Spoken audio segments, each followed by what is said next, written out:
Halo guys, assalamualaikum warahmatullahi wabarakatuh. Kembali lagi bersama saya Bubi Herian.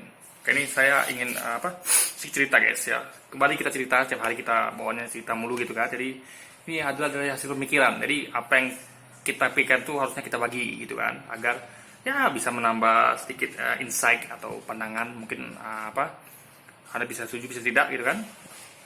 Ini menambah bahan pemikiran gitu. Nah, dalam ini kan mengenai pemikiran mengenai apa guys? Kemarin saya ada cerita ya mengenai saham ya. Jadi mengenai perubahan paradigma dari seorang value investor menjadi dividend hunter gitu. Nah, begini guys. Di video tersebut saya lupa satu hal ya. Saya lupa kalau saya adalah seorang value investor sejati, dan itu sudah saya pupuk sejak lama gitu kan. Sudah saya pupuk sejak lama, dan saya itu memikirkan ulang terus. Jadi tiap hari saya selalu berpikir ulang ya. Sebenarnya saya ini lebih cocok sebagai dividend hunter atau value investor. Tapi saya pikir-pikir, dan memang sebenarnya kalau cocok nggak cocok itu guys masalah selera ya. Jujur saya lebih cocok sebagai seorang value investor daripada dividend hunter. Cuman karena kondisi lah yang membuat saya tuh sepertinya terpaksa harus menjadi dividend hunter gitu kan, karena kebutuhan hidup yang harus dibayar tiap bulan gitu kan. Nah, tapi saya lupa satu hal. Kalau sebenarnya ya saham itu kan posisinya adalah suatu equity, modal atau aset yang bisa kita jual kapanpun, sehingga ada barangnya tuh ada gitu, yaitu berupa saham. Jadi kita nggak perlu juga harus memaksakan untuk untuk mengambil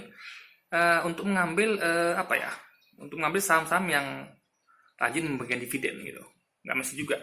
Atau kita punya sahamnya gitu, yang bisa kita jual kapan saja tergantung harga pasar. Jadi kita punya bumper. Kalau kita butuh uang susah nanti, kita bisa jual sahamnya.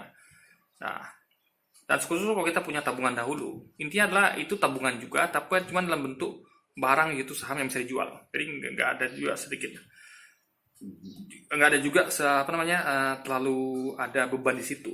Yang penting kita tetap harus tenang ya, dan tetap ada planning. Jadi saya rasa kita harus kembali kepada planning awal. Kalau saya ya memang saya akui memang saya seorang value investor.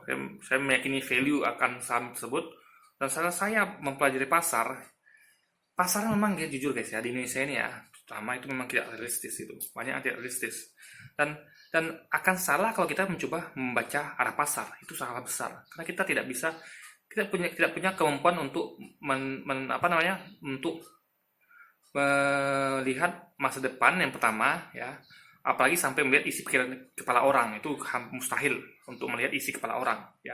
Menebak-nebak isi kepala orang tuh hampir mustahil, bukan hampir lagi, malah mustahil ya kan. Kalau kita menebak arah perusahaan ke depan tuh masih bisa, dengan aksinya misalnya, dengan bagaimana kondisi ke depan tuh mungkin masih bisa ya kan. Kecuali kalau kayak first major yang betul-betul kayak suatu hal yang tidak bisa diantisipasi kayak COVID ini, yang kita tidak pernah tahu sebelumnya, itu oke. Tapi kalau kepala manusia itu gak akan bisa diprediksi guys. Saya sudah mendalami pasar itu, memang sudah saya sebenarnya udah tahu dari dulu gitu, tapi saya lupakan poin itu. Kalau jangan pernah memprediksi isi kepala manusia, maka kita cari. Jadi yang paling aman memang harus menjadi seorang value investor, dan memang butuh kesabaran ya. Saham ini kan memang saya lupa pada poinnya adalah saham ini adalah untuk jangka panjang, bukan untuk Anda yang jangka pendek. Kalau Anda kepepet ya, Anda terpaksa jual di jangka pendek, tapi bukan itu poinnya. Itu memang dipegang untuk jangka panjang. Makanya jangan lupa tetap bekerja kan. Kalau Anda misalnya rasa butuh uang, jangan dulu belikan saham gitu. Jadi saham itu biar aja kelola yang ada, biar aja yang ada berkembang gitu kan. Jangan dipaksakan juga. Intinya selalu sediakan uang cash untuk kebutuhan mendadak ya. Itu yang penting. Jadi saham kita tetap tidak terganggu dengan harga terpaksa jual rugi gitu kan. Nah, jadi kita bisa menunggu sampai harganya naik lagi gitu. Jadi masih aman, agar ada ketahanan gitu kan. Selalu sediakan uang tabungan, rajin bekerja gitu kan. Saham itu anggap aja suatu yang tidak untuk diotak-atik dalam jangka waktu dekat gitu guys. Nah, jadi saya katakan ya. Jadi saya hampir melakukan kesalahan guys. Saya hampir mau cut loss. Jadi kemarin itu kan saya udah katakan saya nggak mau cut loss. Tapi Tapi tadi hampir saya lakukan itu, untung saya cepat sadar gitu kan. Jadi saya tarik semua, saya kembali ke planning kemarin gitu. Jadi karena apa namanya ya, seorang value investor sejati itu menurut saya tidak ada cut loss gitu guys, cut loss, kecuali ya kalau benar-benar pusatnya itu misalnya gini, apa namanya, modal intinya di bawah kapital pasar, itu Anda wajib cut loss itu, ya kan. Sesuai dengan berapa modal Anda di perusahaan. Misalnya gini, apa di perusahaan itu misalnya modal Anda ada sekian juta gitu kan, karena sesuai dengan equity-nya. Jadi PBV Anda berapa gitu, kan Anda beli di satu PBV berapa. Nah, kalau di bawah itu ya sesuaikan dengan apa Anda, apa namanya, saya kurang paham memberitahunya, apa nyampaikannya. Intinya adalah Anda kan punya modal sejumlah sekian di perusahaan itu, ya kan. Misalnya Anda misalnya ada saham misalnya, anggaplah kayak suatu perusahaan, misalnya ada perusahaan itu modalnya 100 juta, Anda beli di harga 70 juta. Nah, meskipun perusahaan ini tahun depan tidak untung atau 5 tahun tidak untung, tapi kan tetap Anda punya dana di situ 100 juta. Anda beli dengan harga 70 juta. Ya Anda sebenarnya tetap tenang gitu. Karena kalau perusahaan itu tutup 100 juta ini juga gitu kan, itu Anda akan kembali jadi 100 juta, lebih malah daripada modal Anda. Jadi tetap tenang gitu, meskipun perusahaan itu tidak untung gitu kan. Akan apa, kalau akan rugi kalau ada jual di harga 70 juta, bahkan lu kurang, Anda pasti langsung rugi saat itu juga gitu.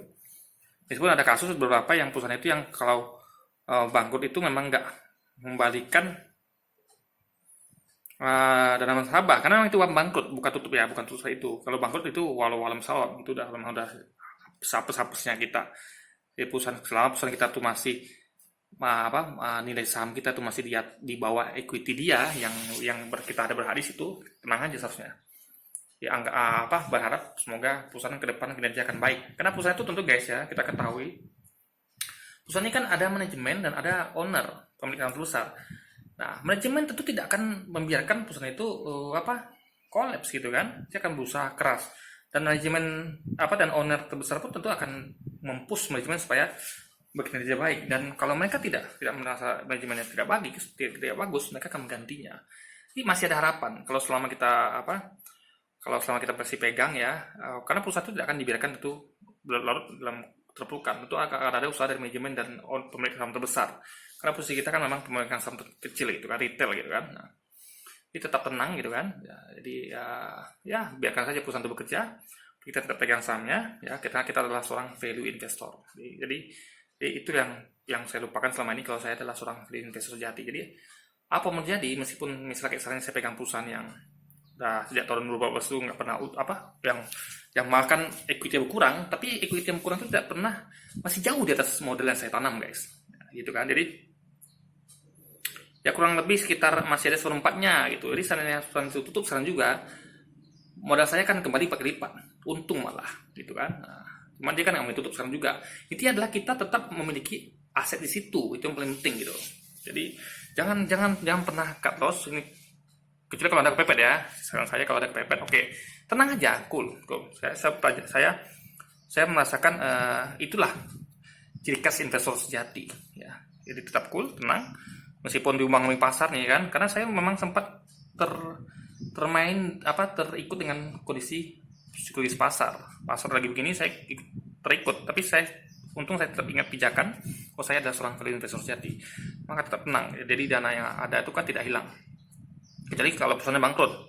Kalau perusahaannya tidak bangkrut, hanya mengalami penurunan kinerja, itu oke. Dia ada peluang tuh rebound di masa depan. Karena manajemen dan owner akan bersinergi.